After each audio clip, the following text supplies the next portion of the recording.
ही सगळी कामं करण्याचा प्रयत्न आपण करतो आहे। आणि म्हणून मी तुम्हाला एवढीच विनंती करण्याकरता आलो आहे की काय टिप्पणी होते याच्याकडे लक्ष देऊ नका। मी तर खरं म्हणजे मलाही या गोष्टीचं अतिशय दुःख आहे की एक आपली माऊली संपदाताई मुंडे डॉक्टर या बिचाऱ्या त्यांनी एका विशिष्ट परिस्थितीमध्ये आपलं जीवन संपवलं। त्या कोणाकडनं प्रताडित होत्या ते सगळं आता तपासात बाहेर आलेलं आहे।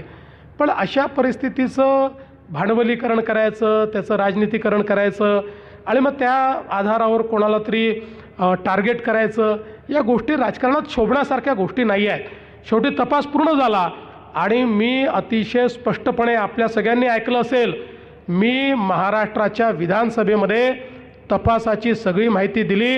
आज पुन्हा एकदा तुम्हाला सांगतो, रणजित सिंग नाईक निंबाळकर यांचा दुरान्वयानेही याच्याशी कुठलाही संबंध आलेला नाही। यामध्ये जे आरोपी आहेत 100% तपास पूर्ण झाला आहे। सगळे पुरावे, टेक्निकल पुरावे सगळे मिळालेले आहेत। आरोपींना कठोरात कठोर शिक्षा होईल आणि त्या गरीब माऊलीच्या घरच्यांनाही आम्ही मदत करणार आहोत। पण अशा गोष्टीचं त्या ठिकाणी राजनीतीकरण करायचं आणि त्यातनं कुठेतरी कोणाला तरी टार्गेट करायचं, हे आपल्यापैकी कोणालाही शोभत नाही। राजकारण कुठल्या स्तराला आपण न्यायचं याचा विचार आपण केला पाहिजे। आपण बघा, आता इतके दिवस झाले नगरपालिकेच्या निवडणुका चालल्या आहेत। नगरपालिकेच्या निवडणुकीत आता तरी दुसरा टप्पा आहे। पहिल्या टप्प्यातही माझ्या 42 सभा झाल्या। सगळ्या शहरांमध्ये मी गेलो, कुठल्याही शहरात मी कोणावर टीका केली नाही, उमेदवारावर केली नाही, नेत्यावर केली नाही, पक्षावर केली नाही, कोणावर टीका केली नाही। कारण माझं म्हणणं स्पष्ट आहे, माझ्याकडे विकासाचा कार्यक्रम आहे। विकासाचा कार्यक्रम असताना मला टीका करायची गरज काय आहे? मी जे करून दाखवलं आहे ते मी बोलतो, जे करणार आहे ते मी बोलतो। त्यामुळे कुठलीही टीका न करता खऱ्या अर्थानं परिवर्तन घडवण्याकरता या निवडणुकीत मी आलेलो आहे। सकारात्मक मत मागण्याकरता आलो आहे। ते नालायक आहे म्हणून मला मत द्या असं मी म्हणतच नाही।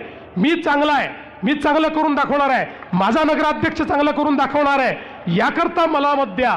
त्यामुळे कुठलंही निगेटिव्ह मत मला नको आहे, मला सकारात्मक मत हवं आहे।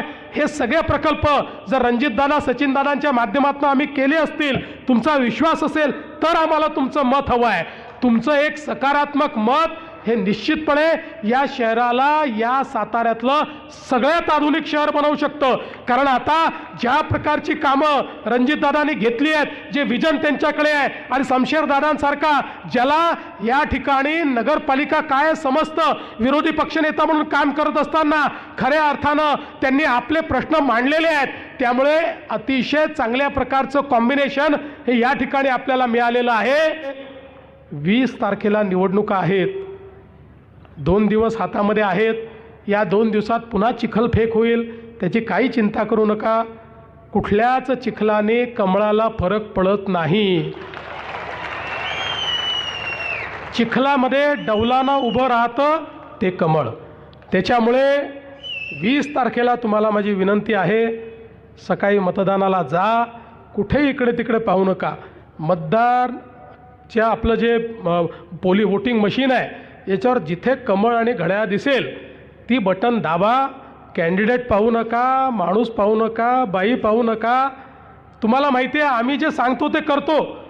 आपण बघा, ज्यावेळेस आपल्या आशीर्वादानं एक प्रचंड मोठा विजय आम्हाला मिळाला आणि हा विजय मिळाल्यानंतर 232 जागा निवडून आल्या, ऐतिहासिक न भूतो, लगेच लोक म्हणायला लागले आता या भाजपवाल्यांना, महायुतीवाल्यांना इतक्या जागा मिळाल्या, आता हे पहिले लाडकी बहीण योजना बंद करणार। आता 1 वर्ष झालं बहिणींनो, झाली का बंद? जोपर्यंत तुमचा देवा भाऊ आहे तोपर्यंत ही योजना बंद होणार नाही। पण माझं शमशेरदादांना एक विनंती आहे, दादा तुम्हाला ही जनता निवडून तर देणारच आहे, पण आता माझ्या लाडक्या बहिणींना केवळ लाडकी बहीण ठेवू नका, त्यांना लखपती दीदी करा। आता मोदीजींनी लखपती दीदीचा कार्यक्रम केला आहे आणि गेल्या 1.5 वर्षामध्ये 50 लाख लखपती दीदी महाराष्ट्रात तयार झाल्या आहेत। अजून 50 लाख आता करायचे आहेत। 1 कोटींनी आम्ही थांबणार नाही, त्याच्या पुढे जाणार आहोत। आता दादा तुमच्यावर आहे की या 1 कोटी लखपती दीदीमध्ये माझ्या फलटणच्या किती बहिणींना तुम्ही आणणार, ही जबाबदारी या ठिकाणी तुमच्यावर देऊन जातो। आणि आपल्या सगळ्यांना विनंती करतो, 20 तारखेला तुम्ही कमळाचं आणि घड्याळाचं बटन दाबा. 20 तारखेला आमची काळजी तुम्ही घ्या.